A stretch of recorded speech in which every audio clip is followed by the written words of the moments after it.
zweite und dritte Beratung des vom Bundesrat eingebrachten Gesetzentwurfs zur Einführung des Rechts auf Eheschließung für Personen gleichen Geschlechts. Über diesen Gesetzentwurf werden wir später namentlich abstimmen. Ich möchte eine Vorbemerkung machen.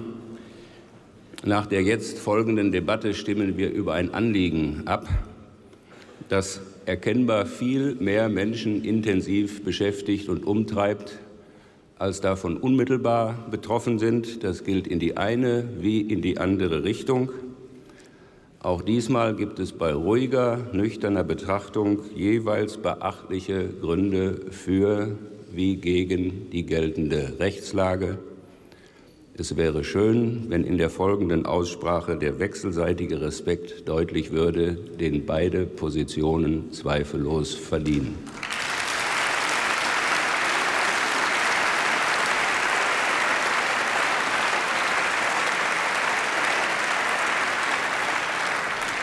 Wir hatten uns vorhin schon darauf verständigt, dass diese Debatte 38 Minuten dauern soll. Auch dazu kann ich keinen Widerspruch feststellen. Dann eröffne ich die Aussprache und erteile das Wort dem Kollegen Thomas Oppermann für die SPD-Fraktion.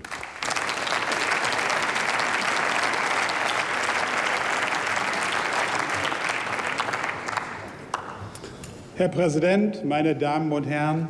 Ich freue mich, dass es heute zu einer Entscheidung kommt. Die Öffnung der Ehe ist ein wichtiger gesellschaftspolitischer Fortschritt. Darauf haben viele Menschen in diesem Land lange gewartet. Bei der Ehe geht es nicht um das Geschlecht, sondern ob Menschen füreinander einstehen wollen und Verantwortung übernehmen wollen. Nach Artikel 6 stehen Ehe und Familie unter dem besonderen Schutz des Staates. Dieses Grundrecht schützt im Kern die Verantwortungsgemeinschaft von Menschen. Und deshalb brauchen wir auch keine Grundgesetzänderung, um die Ehe für alle einzuführen. Niemand kann sagen, dass wir über dieses Thema nicht gründlich genug diskutiert hätten. Wir entscheiden heute über einen Gesetzentwurf, der bereits 2015 auf Initiative von Rheinland-Pfalz im Bundesrat beschlossen wurde. Es gab eine ordentliche Anhörung im Rechtsausschuss zu diesem Thema. Und der Bundestag hat 5-mal im Plenum darüber debattiert. Dass wir heute darüber entscheiden, ist vielleicht nicht gut für die Koalition, aber es ist gut für die Menschen.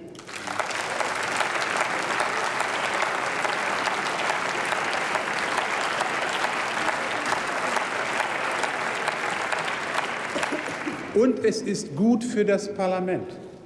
Es gibt seit Jahren im Deutschen Bundestag eine klare Mehrheit der Abgeordneten für die Öffnung der Ehe. Eine Abstimmung ist aber bisher durch Koalitionsverträge verhindert worden. Erfreulicherweise ist seit Montag unser Koalitionspartner auch der Meinung, dass diese Frage eine Gewissensentscheidung ist.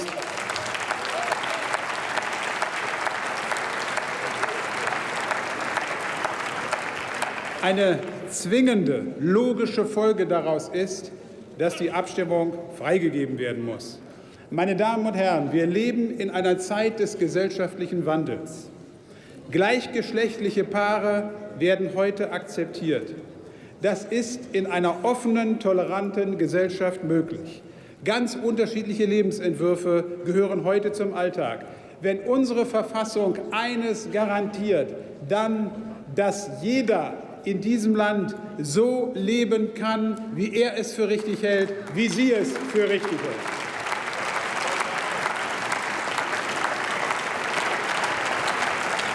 Ich habe aber auch Verständnis für alle, die gegenüber der Öffnung der Ehe Bedenken haben und diesen Schritt noch nicht mitgehen wollen. Ich finde, das muss man respektieren. Diese Personen sollten aber Folgendes bedenken. Wenn die Ehe für alle kommt, dann wird vielen etwas gegeben, aber niemandem etwas genommen.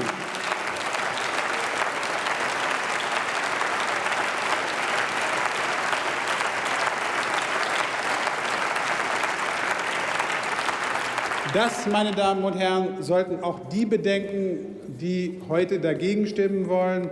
Ich wünsche mir eine möglichst große Mehrheit für dieses Gesetz. Vielen Dank.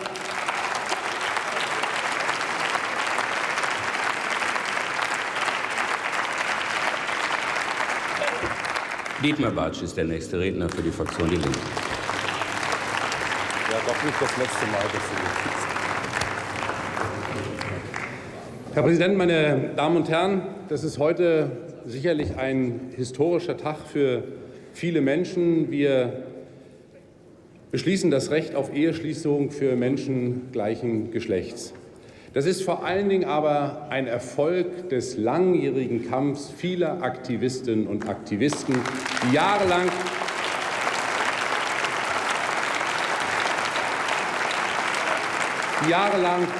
außerhalb des Parlaments sich engagiert haben. Ich will denen auch ausdrücklich gratulieren. Wir schaffen ein Stück weit Normalität in unserem Land. Der rechtliche Raum auch für gleichgeschlechtlich liebende Partner wird vollständig geöffnet. Aber, meine Damen und Herren, der Kampf in der Gesellschaft ist lange nicht vorbei. Der Kampf im Alltag um Gleichstellung. Wir dürfen nicht zulassen, dass weiterhin gleichgeschlechtliche Paare an der einen oder anderen Stelle Angst haben, Hand in Hand durch die Straßen zu gehen. Also lassen Sie uns den Kampf auch nach der Entscheidung heute fortführen.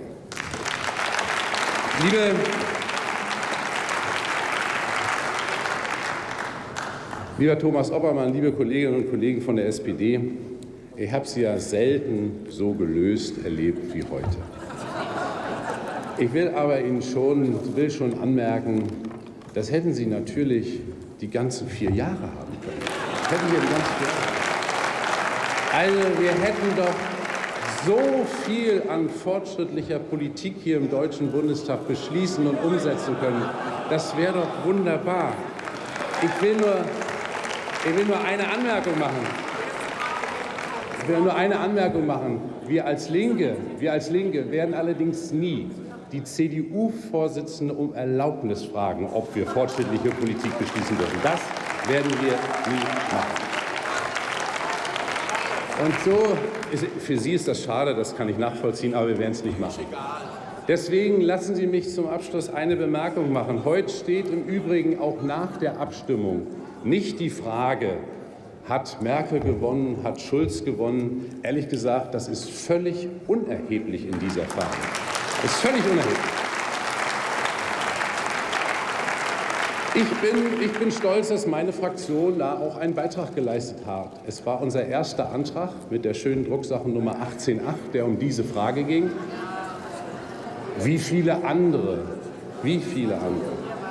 Aber ich fordere Sie alle auf, heute für Würde, für Gleichheit und für die Liebe abzustimmen. Herzlichen Dank.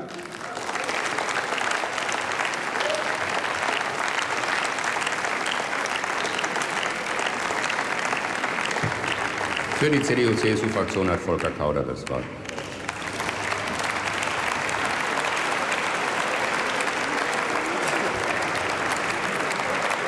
Herr Präsident, liebe Kolleginnen, liebe Kollegen! In meiner Fraktion gibt es zu diesem Thema, das heute zur Abstimmung steht, unterschiedliche Auffassungen. Es gibt in meiner Fraktion Kolleginnen und Kollegen, die der Eheöffnung zustimmen werden. Und es gibt Kolleginnen und Kollegen, die zu genau einer anderen Erkenntnis kommen.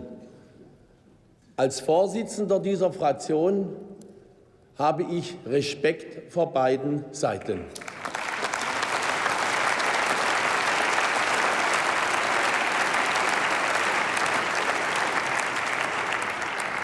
Und ich selbst habe mehrfach öffentlich erklärt, dass ich nach intensivem Nachdenken und Überlegen der Meinung bin, dass die Ehe die Verbindung von Mann und Frau ist.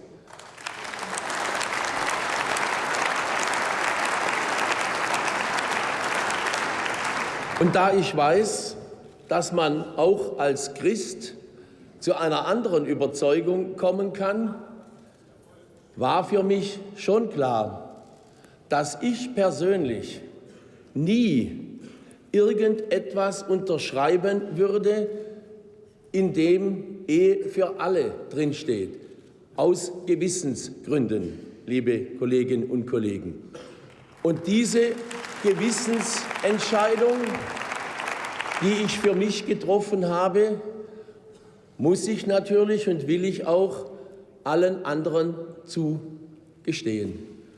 Und deswegen ist es völlig selbstverständlich, im Übrigen nicht zum ersten Mal hier im Deutschen Bundestag, dass ihr bei solchen gesellschaftlichen Fragen, ich erinnere nur an die Sterbehilfe, an die PID, ein paar andere Entscheidungen, sagen, da muss jeder wirklich nach seinem Gewissen entscheiden können. Wir entscheiden heute nicht darüber, ob wir Menschen gleichen Geschlechts diskriminieren oder nicht. Das ist längst entschieden, weil wir hier im Deutschen Bundestag klar und deutlich gesagt haben, mit der gleichgeschlechtlichen Partnerschaft wird Diskriminierung aufgehoben, meine sehr verehrten Damen und Herren. Es geht hier also gar nicht um diese Frage.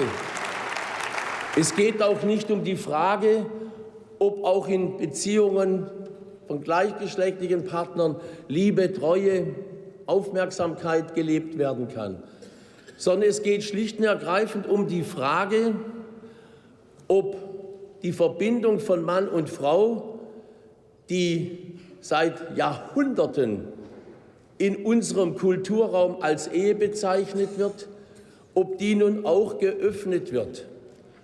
Und da kann ich nur sagen, es bleibt für mich schon klar, dass es nicht dasselbe ist und deshalb die Ehe als Beziehung von Mann und Frau im Begriff durchaus gerechtfertigt ist. Man kann nun die Frage stellen, ist dies mit dem Grundgesetz vereinbar? Und die einen sagen, die Verfassung geht von einem Ehebegriff aus, von Mann und Frau. Die anderen sagen, die Verfassung gibt es her. Was mich natürlich schon ein wenig irritiert, dass auf eine kleine Anfrage die Bundesregierung in dieser Legislaturperiode, vertreten durch das Ministerium für Justiz und Verbraucherschutz, erklärt, dass nach der ständigen Rechtsprechung des Bundesverfassungsgerichts eine Öffnung der Ehe mit dem Grundgesetz nicht vereinbar sei. Das ist zunächst einmal ein Fakt im Jahr 2014. Und dann rechtzeitig vor dieser Entscheidung im heutigen Bundestag das gleiche Haus, demselben Minister, erklärt, dass eine Grundgesetzänderung nicht erforderlich ist. Da sage ich nur, Vorsicht, Herr Minister. Es darf nicht der Eindruck erweckt werden, als ob die Frage, ob etwas verfassungskonform ist oder nicht, unter politischer Opportunität beurteilt wird.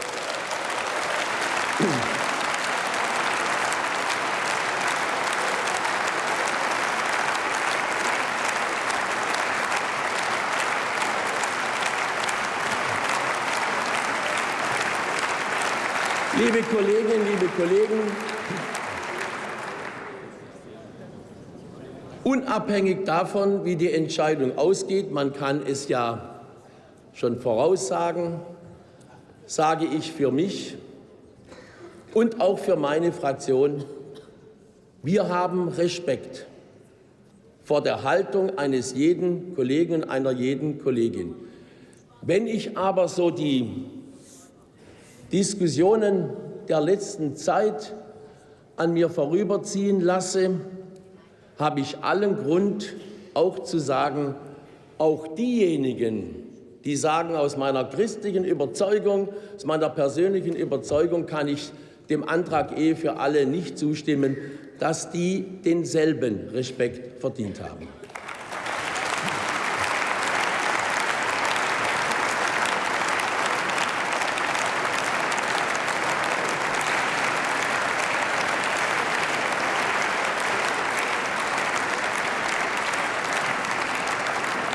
Das Wort erhält nun die Kollegin Katrin Göring-Eckardt für die Fraktion Bündnis 90 Die Grünen.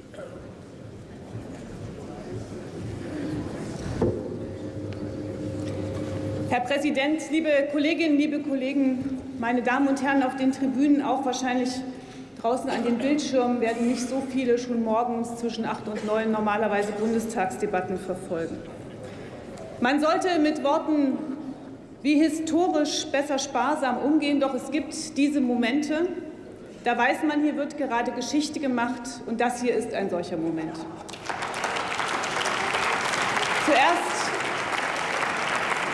Zuerst historisch für uns, für unsere Gesellschaft und für ihre Werte, denen wir heute weiterhin Kraft verleihen, für die Menschenwürde, für die freie Entfaltung der Persönlichkeit, vor allem für die Gleichheit aller Menschen vor dem Gesetz. Darum stimmen wir heute ab, nicht weniger, meine Damen und Herren.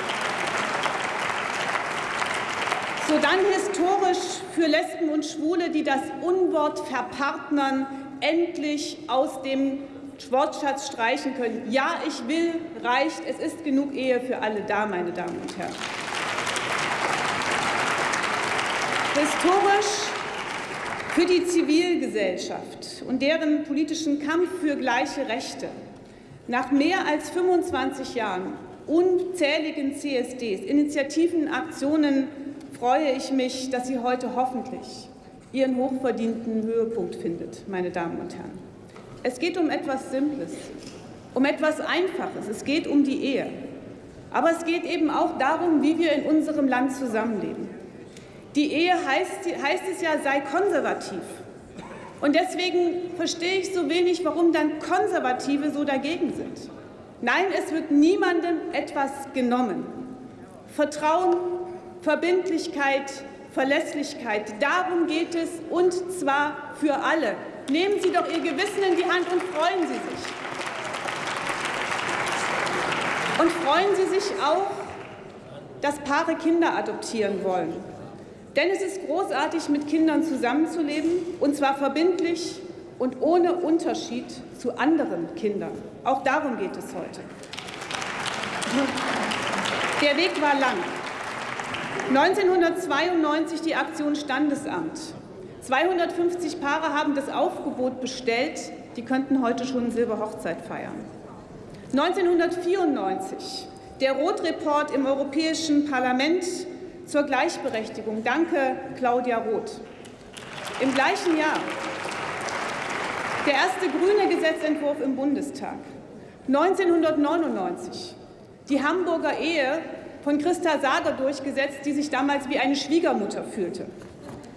Oder 2001 das Dauerprovisorium eingetragene Lebenspartnerschaft, hart erkämpft, auch in der damaligen Koalition, waren nicht alle Fans davon.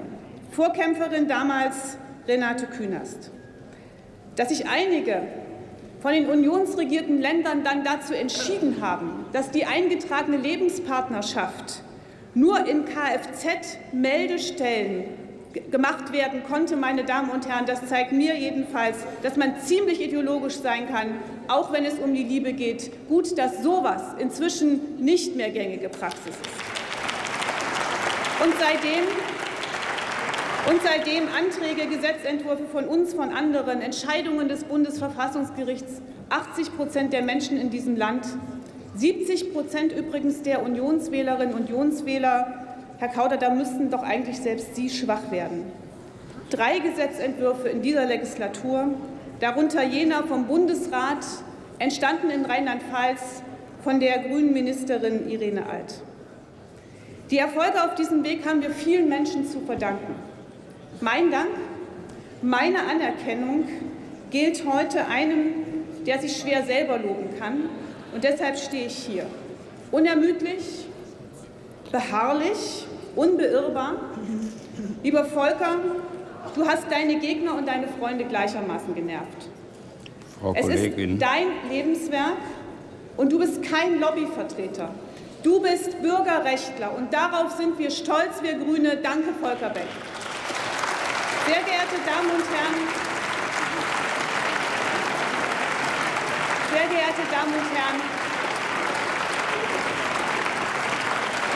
die Argumente sind ausgetauscht. Wir haben lange diskutiert. Lassen Sie uns Geschichte schreiben in einer Sache, die nur wenige Menschen konkret betrifft, aber dennoch uns alle. Eine Sache, die unser Land gerechter und unseren Rechtsstaat stärker macht. Vielen Dank.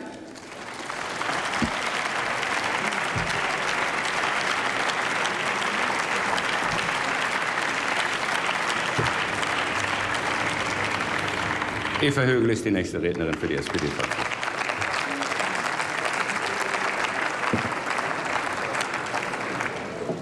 Einen schönen guten Morgen, Herr Präsident, liebe Kolleginnen und Kollegen, meine sehr geehrten Damen und Herren. Endlich stimmen wir heute ab über das Recht auf Eheschließung für Personen des gleichen Geschlechts. Die SPD-Bundestagsfraktion hat sich in dieser Legislaturperiode für genau diese Abstimmung eingesetzt. Und deswegen ist es gut, dass wir heute die Möglichkeit haben, eine Entscheidung zu treffen.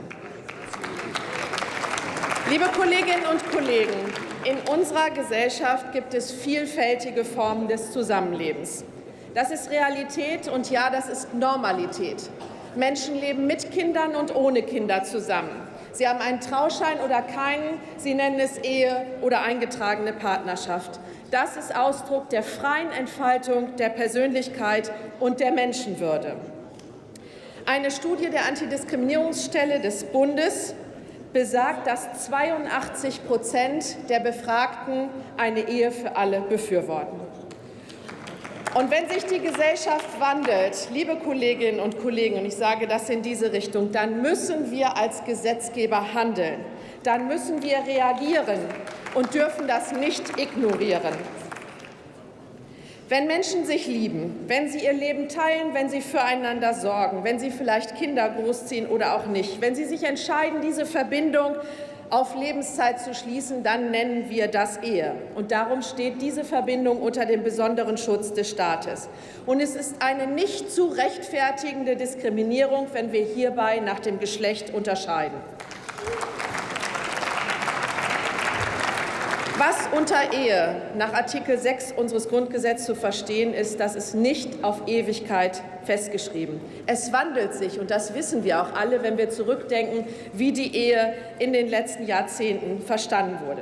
Und deshalb brauchen wir hier auch keine Änderung des Grundgesetzes nach Artikel 6, Herr Kauder, sondern wir können das ohne eine Änderung des Grundgesetzes heute hier so beschließen. Und wenn wir die Grundgesetzänderung brauchen, dann hätten wir das auch in den letzten 3,5 Jahren längst machen können. Denn dazu wären wir als SPD-Bundestagsfraktion bereit gewesen. Wir gehen heute als Gesetzgeber den letzten entscheidenden Schritt. Denn das Bundesverfassungsgericht hat die Ehe schon dem Wandel in der Gesellschaft angepasst und durch seine Rechtsprechung sukzessive in seiner Bedeutung verändert. Und jetzt ist es an uns, dem Gesetzgeber, den letzten Schritt zu gehen. Und, liebe Kolleginnen und Kollegen, das ist keine Frage des Geschmacks oder des Bauchgefühls, sondern das ist eine Frage der Gerechtigkeit und der Menschenwürde. Und deswegen sagen wir heute Ja zur Ehe für alle.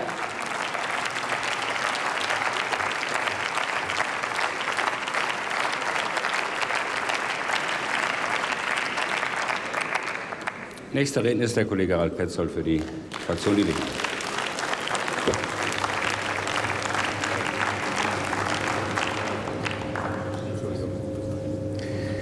Herr Präsident, verehrte Kolleginnen und Kollegen, liebe Gäste auf den Besuchertribünen, auch für mich schließt sich heute hier ein Kreis. Ich habe meine erste Rede im Deutschen Bundestag zur Einführung des Rechts auf Eheschließung für Menschen gleichen Geschlechts halten dürfen. Und wir beschließen nun heute an seinem letzten sozusagen regulären Sitzungstag endlich die Einführung dieses Rechts. Ich bin sehr dankbar meiner Fraktion, dass sie die erste Gesetzesinitiative diesem wichtigen Thema gewidmet hat, die unsere Fraktion eingebracht hat. Ich danke meiner Fraktion auch, dass sie mir dieses wichtige Projekt anvertraut hat.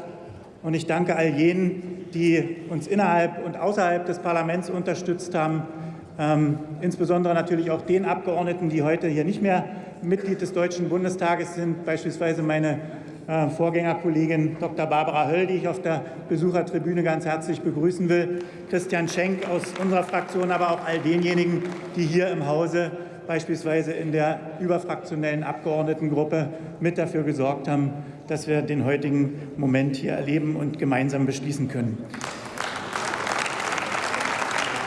Ich bin auch froh, dass wir dann ab heute Ressourcen und den Kopf frei haben, um uns auch weiteren wichtigen Fragen auf diesem Gebiet widmen zu können, dass wir endlich anpacken können, eine Reform des transsexuellen Gesetzes, dass wir endlich anpacken können, die Förderung von Regenbogenfamilien besser voranbringen zu können oder einen nationalen Aktionsplan gegen Homo- und Transphobie auf den Weg bringen zu können. All das werden wir ab morgen in Angriff nehmen können. Und liebe Kolleginnen und Kollegen von der Union, auch wir hätten uns ein anderes Zustandekommen dieses Gesetzes gewünscht. Insofern verstehe ich Ihren Ärger. Ich respektiere Ihre Position, auch wenn ich sie nicht verstehe. Und ich kann Ihnen sagen, fürchten Sie sich nicht. Auch morgen wird sich die Welt genauso weiterdrehen wie heute. Es wird nicht eine heterosexuelle Ehe weniger geben. Die erste Ehe, an der ich wieder teilnehmen werde als Gast, wird die zwischen meiner Freundin Juliane Lorenz und meinem Kumpel Thomas Wehling sein, also eine Hetero-Ehe. Es wird also niemandem etwas weggenommen, niemand muss, alle dürfen. Es wird lediglich ein paar mehr glückliche Menschen geben. Vielen Dank.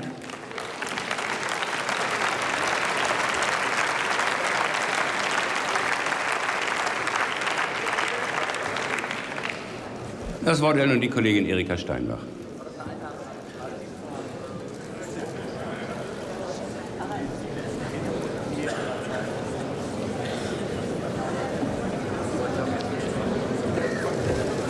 Herr Präsident, liebe Kolleginnen und Kollegen! Das Grundgesetz stellt in Artikel 6 Absatz 1 Ehe und Familie unter dem besonderen Schutz der staatlichen Ordnung. Die Ehe als allein der Verbindung zwischen Mann und Frau vorbehaltenes Institut erfährt durch Artikel 6 Absatz 1 einen eigenständigen verfassungsrechtlichen Schutz, so das Bundesverfassungsgericht mit Urteil vom 19. Juni 2012. Der heute in einer Art Sturzgebut zur Abstimmung stehende Gesetzentwurf, die Ehe für gleichgeschlechtliche Paare zu öffnen, steht diesem Urteil diametral entgegen. Eine solche Debatte aus dem Handgelenk, das hat unser Grundgesetz und auch das Thema nicht verdient. In 38 Minuten heute. Insofern kann ich natürlich den Fraktionsvorsitzenden der CDU-CSU-Bundestagsfraktion gut verstehen, wenn er sich über diese erzwungene Abstimmung empört. Allerdings zielt Volker Kauder mit seiner Kritik an der SPD auf den falschen Adressaten. Es war die Bundeskanzlerin und nicht die SPD-Fraktion, die mit ihrer wohlkalkulierten Einlassung, dass dies allein eine Frage des Gewissens sei, die Türen für die heutige überstürzte Entscheidung sperrangelweit geöffnet hat und sich auch noch als quasi neue Fraktionsvorsitzende der Unionsfraktion dazu hat hinreißen zu lassen, generös die Abstimmung freizugeben. Zudem auch noch entgegen dem eigenen, ja nach wie vor gültigen Grundsatzprogramm der CDU, denn darin steht zu lesen, die Ehe ist unser Leitbild der Gemeinschaft von Mann und Frau und deshalb steht die Ehe unter dem besonderen Schutz unseres Grundgesetzes. Daran sehe ich, Beschlüsse der CDU sind offenkundig nicht das Papier wert, auf dem sie stehen. Insgesamt ist der heutige Vorgang an Peinlichkeit so kaum zu überbieten. Unberechenbarkeit und Beliebigkeit erschüttern immer Grundfesten unserer Demokratie. Ich werde diesen Gesetzentwurf ablehnen, weil er dem Grundgesetz widerspricht und auch meiner persönlichen Überzeugung. Liebe Kolleginnen und Kollegen, nach 27 Jahren im Deutschen Bundestag ist das heute meine letzte Rede.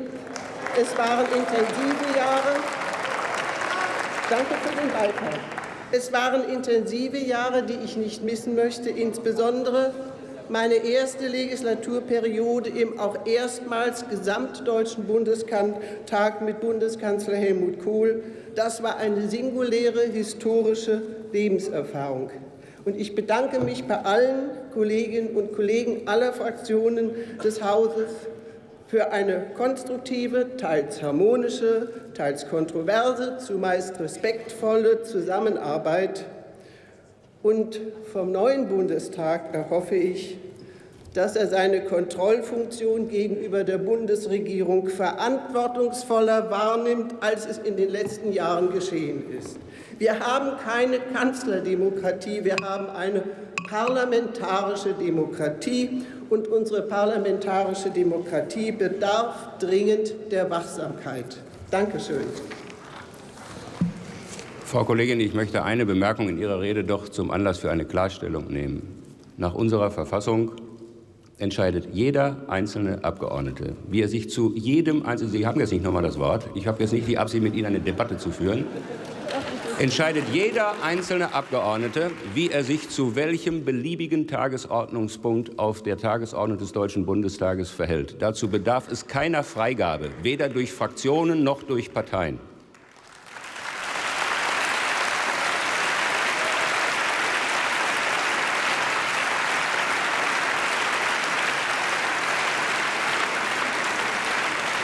Und auch für die viel strapazierte Frage, was denn eine Gewissensentscheidung sei, gibt es eine einzige zuständige Instanz. Und das ist der jeweils einzelne Abgeordnete. Es wäre schön, wenn das für die Zukunft unmissverständlich deutlich bliebe.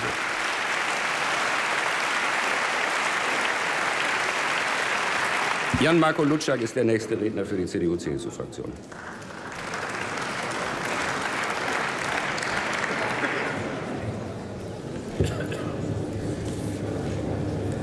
Herr Präsident, meine sehr verehrten Kolleginnen und Kollegen, liebe Zuschauer auf den Tribünen!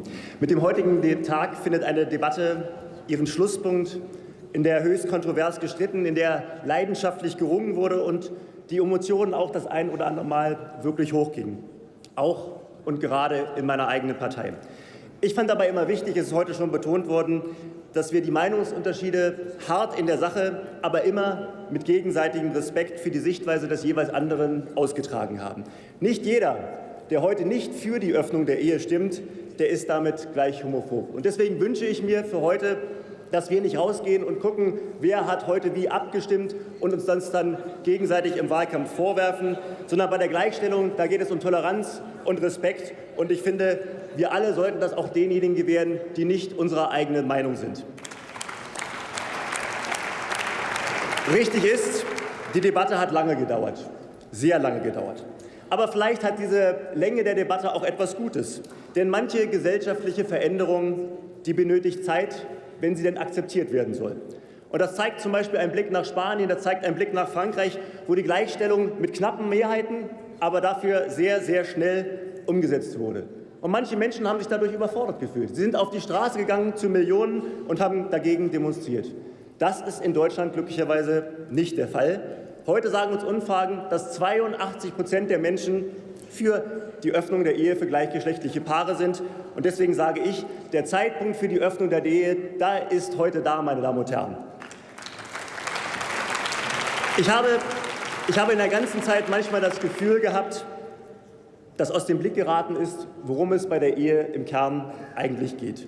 Für mich ist die Ehe der wunderbare Liebesbeweis von zwei Menschen, die in guten und schlechten Zeiten füreinander einstehen wollen, bis dass der Tod sie scheidet. Zwei Menschen sind bereit, Verantwortung füreinander zu übernehmen. Es geht um Treue, es geht um Beständigkeit, es geht um Verlässlichkeit. Und all dies, meine Damen und Herren, das sind zutiefst konservative Werte, die Anerkennung, die Respekt verdienen. Und ich kann nicht erkennen, wieso das Geschlecht hierbei einen Unterschied machen soll. Und deswegen bin ich nicht für die Öffnung der Ehe, obwohl ich Christdemokrat bin, sondern gerade weil ich Christdemokrat bin, bin ich für die Öffnung der Ehe, weil es um konservative bürgerliche Werte geht.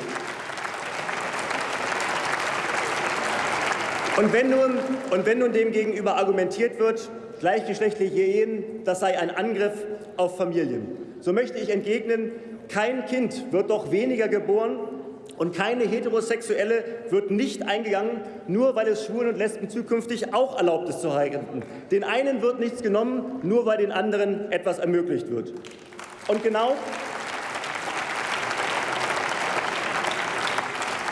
so sieht es ja auch die evangelische Kirche. Sie hat jetzt gerade noch einmal betont, die Bedeutung der Ehe zwischen Mann und Frau wird durch gleichgeschlechtliche Ehen nicht geschmälert, sondern im Gegenteil, sie wird noch einmal unterstrichen. Und ich finde das richtig. Es wäre doch absurd, die Ehe dadurch schützen zu wollen, dass man Menschen davon ausschließt, zu heiraten. Das passt doch nicht zusammen, meine Damen und Herren.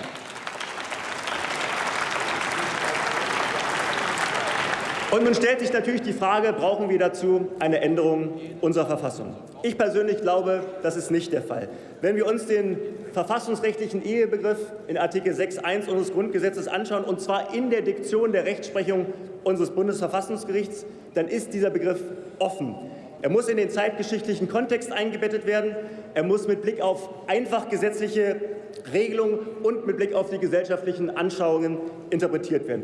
Und das Verständnis der Ehe, meine Damen und Herren, das hat sich in den letzten Jahren fundamental gewandelt. Früher, da durfte es keine Ehe zwischen Adligen und Bürgerlichen geben. Früher durfte es auch keine Ehe zwischen Katholiken und Protestanten geben.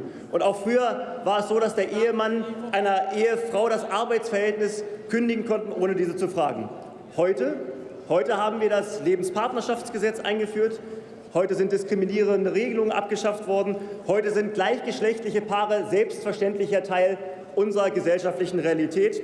Und heute wird auch sprachlich nicht mehr danach differenziert, ob jemand verpartnet oder verheiratet ist. Und deswegen glaube ich, dass an diesen Veränderungen die Politik nicht vorbeigehen kann. Und ich glaube, auch die Auslegung unserer Verfassung kann daran nicht vorbeigehen, meine Damen und Herren. Und deswegen möchte ich zum Schluss noch einmal betonen, wenn wir heute die Öffnung der Ehe beschließen, dann setzen wir damit ein Stück bürgerliche und konservative Politik um. Und deswegen sage ich auch insbesondere an meine eigene Fraktion gerichtet an diejenigen, die noch mit sich ringen, die noch Zweifel haben, wie sie heute abstimmen wollen, gebt euch einen Ruck. Wir sind schon immer diejenigen gewesen,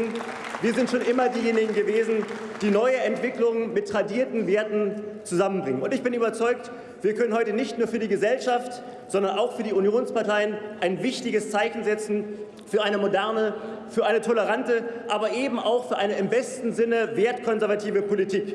Und deswegen werbe ich dafür, dass möglichst viele von euch heute bei dieser Abstimmung ein klares Ja zur Ehe sagen. Vielen Dank.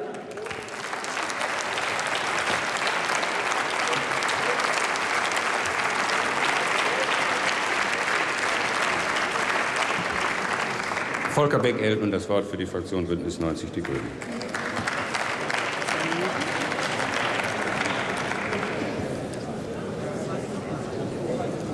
Herr Präsident, meine Damen und Herren! Toleranz sollte eigentlich nur eine vorübergehende Gesinnung sein. Sie muss zur Anerkennung führen. Dulden heißt beleidigen. So spricht Goethe. Und Schwule und Lesben sind Menschen mit gleicher Würde und Rechten wie Heterosexuelle. Daraus folgt, das Eheverbot der Gleichgeschlechtlichkeit muss fallen. Die Ehe für alle muss kommen, denn alles andere als Gleichberechtigung ist Diskriminierung.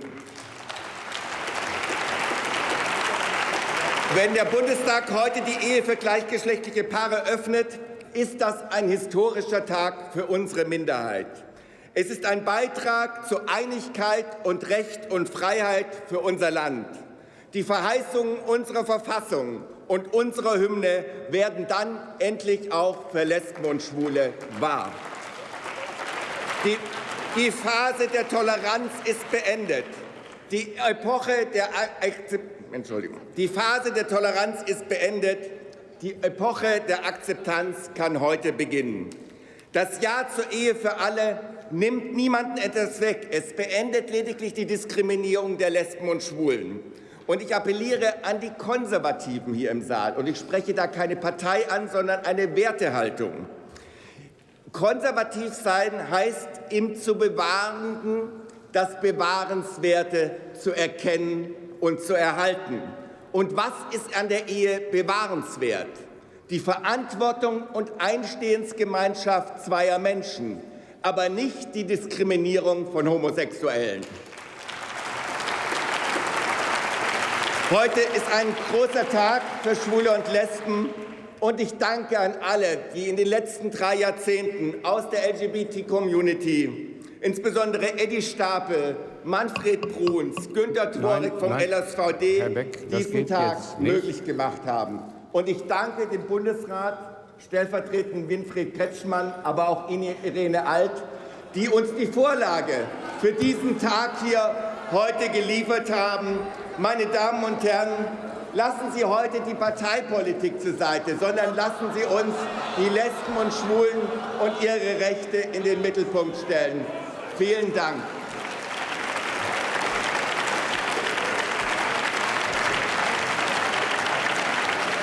Schwierig.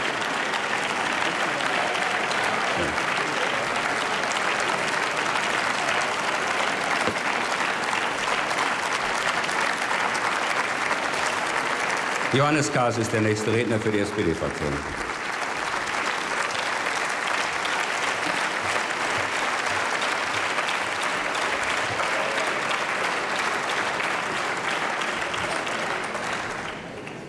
Sehr geehrter Herr Präsident, liebe Kolleginnen und Kollegen! Für Lesben und Schwule ist das heute ein großer Tag. Es hat lange genug gedauert. Und ich möchte insbesondere denjenigen danken, die in den 50er, 60er und 70ern noch unter Androhung von Haft für die Rechte von Lesben und Schwulen in diesem Land gekämpft haben. Einige davon sind heute hier. Nochmal ganz herzlichen Dank. Wir haben hier viele Debatten geführt. Wir haben hier lange diskutiert. Ich möchte mich nochmal ganz herzlich bedanken bei Volker Beck, bei Michael Kauch, der da oben sitzt, Stefan Kaufmann, Karl-Heinz Brunner, aber auch den Schwusus der Quer-SPD, Petra Nowacki, die heute alle hier sind. So etwas wie heute schafft man nur gemeinsam.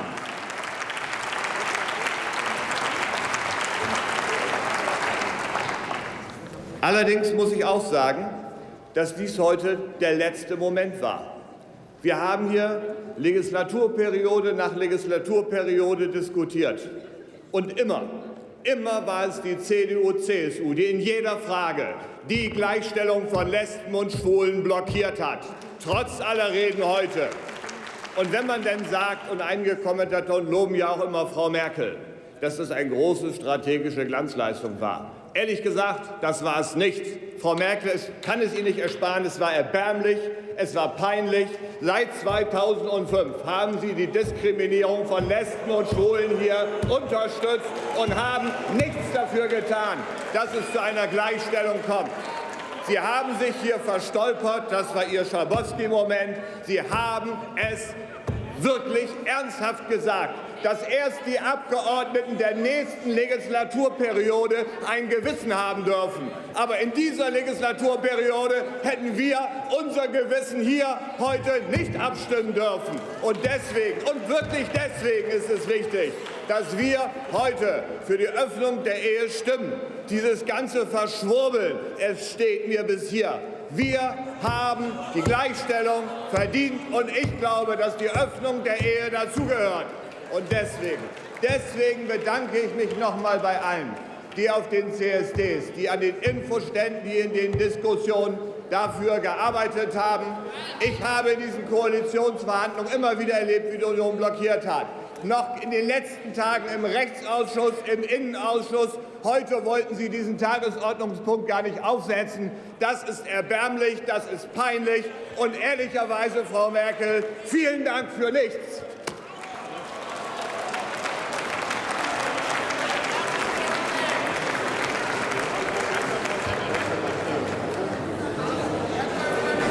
Naja, Gerda Hasselfeld ist die nächste Rednerin für die CDU-CSU-Fraktion.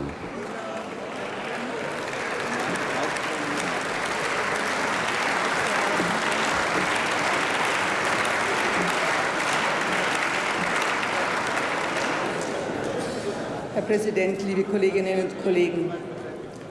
Ich will versuchen, den Ton der Debatte wieder auf ein Niveau zu führen, das der Bedeutung des Themas angemessen ist.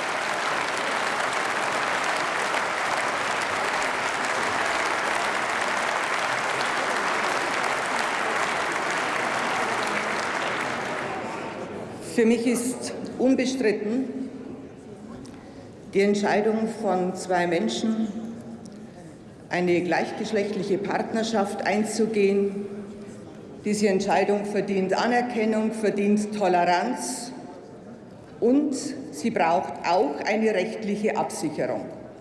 Und diese rechtliche Absicherung haben wir vor vielen Jahren dieser Gemeinschaft gegeben mit der eingetragenen Lebenspartnerschaft.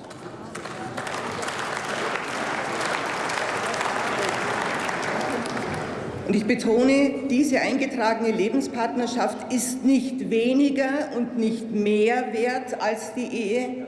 Sie ist gleichwertig, aber sie ist nicht identisch. Ehe und Lebenspartnerschaft sind unterschiedlich.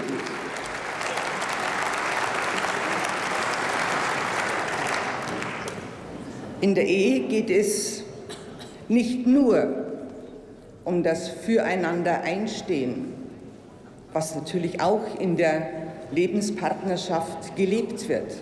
Das bestreitet niemand und das ist wesentlich für beides. Aber die Ehe ist die Grundlage für die Familie.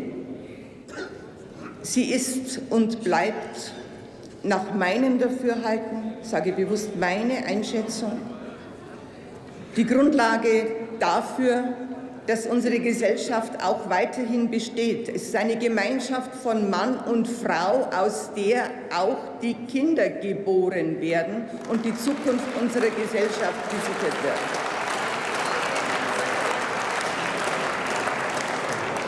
Und damit ist sie die Keimzelle unserer Gesellschaft und ist die Grundlage auch für die Ordnung unseres Staates.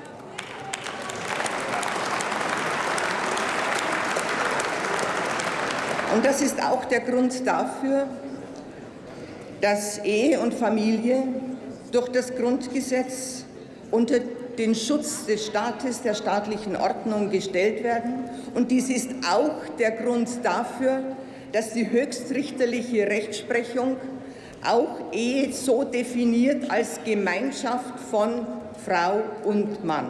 Das ist die rechtliche Position. Und, liebe Kolleginnen und Kollegen, bei aller verständlichen Emotionalität sollten wir dieses, was unseren Staat ausmacht, was unser Zusammenleben ausmacht, was unsere rechtliche Ordnung ausmacht, nicht einfach auf die Seite schieben und nicht so tun, als wäre damit Diskriminierung verbunden, sondern im Gegenteil, die Achtung, die Toleranz, die rechtliche Absicherung, die ist gegeben, aber Ungleiches ist nun einmal nicht gleich.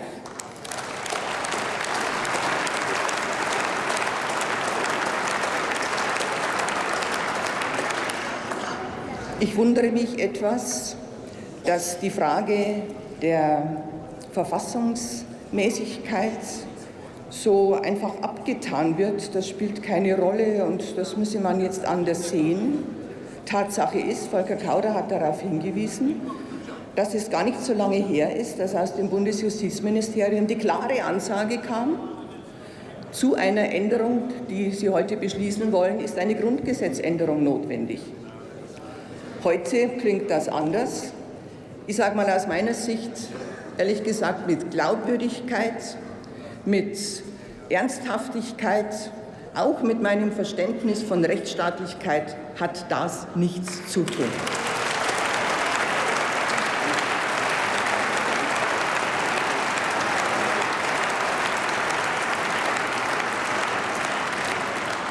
Liebe Kolleginnen und Kollegen, in unserer Fraktion, auch bei mir in der Landesgruppe, ist die Meinung naturgemäß unterschiedlich. Für mich persönlich ist diese Entscheidung eine wirklich höchst persönliche Entscheidung. Ich respektiere die Entscheidung jedes Einzelnen, sowohl in meiner Landesgruppe als auch in der Fraktion und auch in diesem Hause und in der Bevölkerung.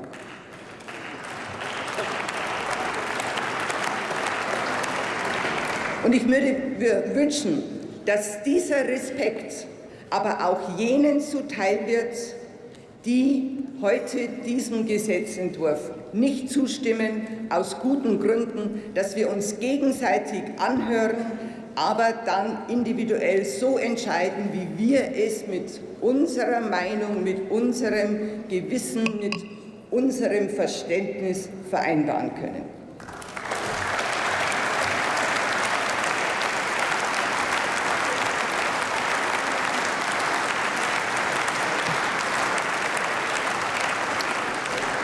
Letzter Redner zu diesem Tagesordnungspunkt ist der Kollege Karl-Heinz Brunner für die SPD-Fraktion.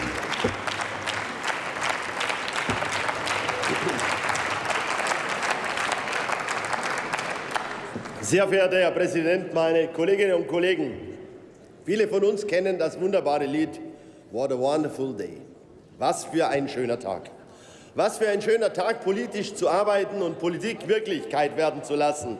Was für ein Gefühl, wenn eine jahrzehntelange Debatte zu ihrer Vollendung kommt, zum Wohle der Menschen. Und wer könnte dies besser verkörpern als Patrick Pronk, der dort oben auf der Zuschauertribüne sitzt, der im Jahre 2013 in der Wahlarena der Vorsitzenden der CDU-Fraktion die Frage gestellt hat, warum er seinen Partner nicht ehelichen, sondern nur in Lebenspartnerschaft leben kann.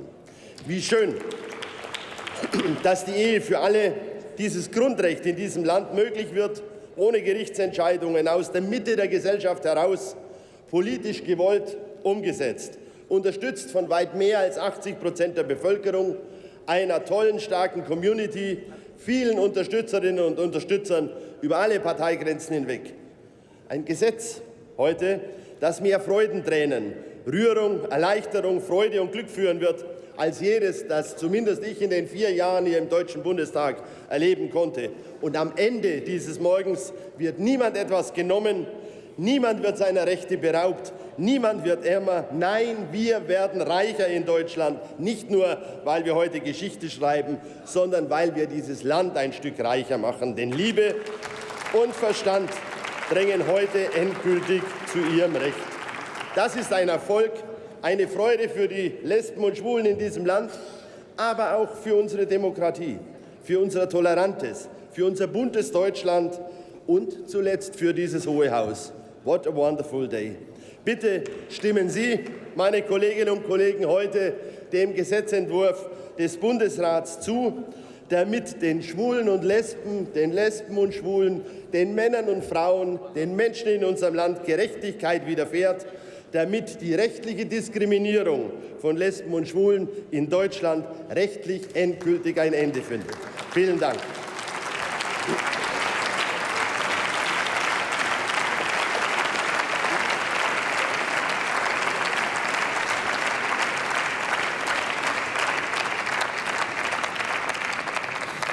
Ich schließe die Aussprache. Wir kommen nun zur Abstimmung über den vom Bundesrat eingebrachten Gesetzentwurf zur Einführung des Rechts auf Eheschließung für Personen gleichen Geschlechts.